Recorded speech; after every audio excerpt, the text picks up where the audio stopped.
নমস্কাৰ বন্ধুসকল সকলোকে স্বাগতম জনাইছোঁ মোৰ ইউটিউব চেনেলটোলৈ আৰু সকলোকে স্বাগতম জনাইছোঁ মোৰ এটি নতুন ভিডিঅ'লৈ। তো বন্ধুসকল আপোনালোকক আজি মই বুজাবলৈ যাম মানুহক দুটা চকুৰ কিহৰ কাৰণে প্ৰয়োজন বা বিভিন্ন প্ৰাণীকে হওক বা আমাকে হওক মানুহকে হওক মানুহৰ কথা ক'বলৈ গৈছোঁ। তো আমাৰ দুটা চকুৰ প্ৰয়োজন কিহৰ বাবে আছে? আমিতো এটা চকুটো দেখা পাওঁ, কিন্তু দুটা চকু আমাক কিয় লাগে? তো ভিডিঅ'টো সম্পূৰ্ণৰূপে সকলোকে চাই থাকক।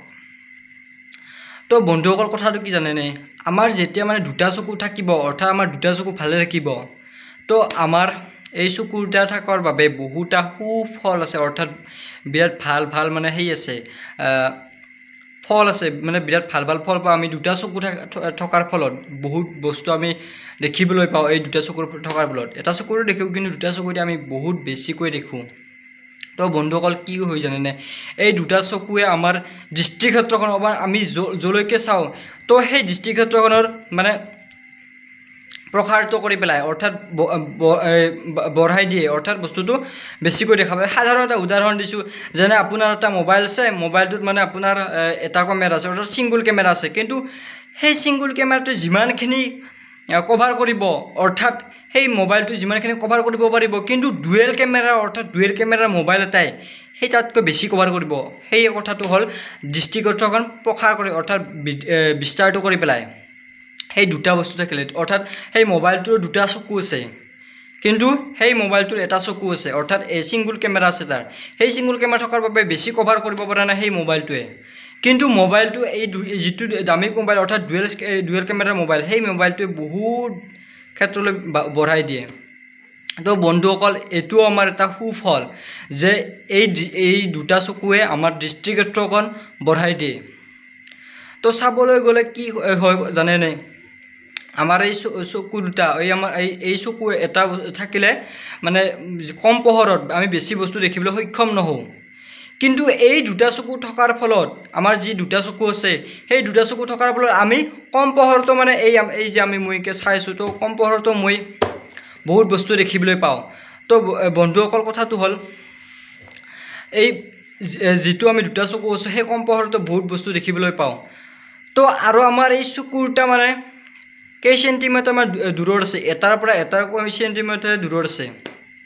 তো বন্ধুসকল আমাৰ এনেকৈ আছে, কিন্তু চিকাৰী জন্তুবিলাকৰ অৰ্থাৎ চিকাৰী প্ৰাণীবিলাকৰ যেনেকৈ বাঘ চাঘ আছে, সিহঁতৰ মানে চকুবিলাক এনেকৈ আছে, অহাইৰ ফালে এটা অহাইৰ ফালে এটা, আমাৰ কিন্তু চিধাই আছে, কিন্তু সেইবাবে তেওঁলোকৰ মানে দৃষ্টিক্ষেত্ৰখন আৰু বেছি বহল হৈ যায়, কাৰণ তেওঁলোকৰ দুফালে আছে, এইফালেও আছে এইফালেও আছে, কাৰণ তেওঁলোকৰ চেফটি এটা লাগিব।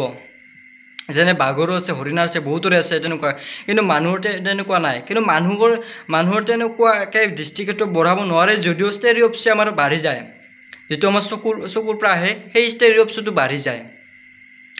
তো বন্ধুসকল কথাটো হ'ল আমাৰ মানে কেই চেণ্টিমান দূৰত থকাৰ বাবে চকুৰ দুটাই বেলেগ প্ৰতিবিম্ব গঠন কৰে। তো এই চকুটোৱে অলপ বেলেগকৈ দেখিব পাৰে আৰু এই চকুটোৱে অলপ বেলেগকৈ দেখিব পাৰে, একে বস্তু কভাৰ নকৰিব পাৰে। তো সেইবাবে আমাৰ মানে বেলেগ প্ৰতিবিম্ব গঠন হয়।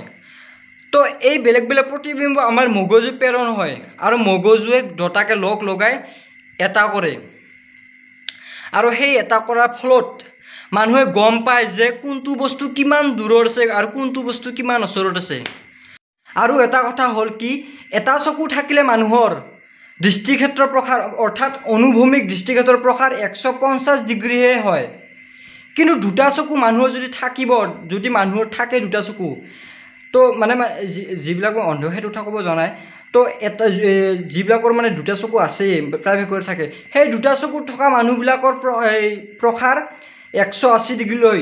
তো বন্ধুসকল ভাবি চাওক, মানে 150 ডিগ্ৰীৰ পৰা 180 ডিগ্ৰীলৈ কিমান হ'ব পাৰে প্ৰসাৰ। তো এইকেইটা বহুকেইটা সুফল আছে মানুহৰ এই দুটা চকু থকাৰ বাবে।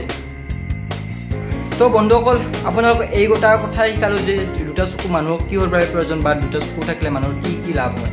তো বন্ধুসকল ভিডিঅ'টো যদি ভাল লাগে লাইক কৰক, কমেণ্ট কৰক, শ্বেয়াৰ কৰক, আৰু মোৰ ইউটিউব চেনেলটো ছাবস্ক্ৰাইব কৰি থওক।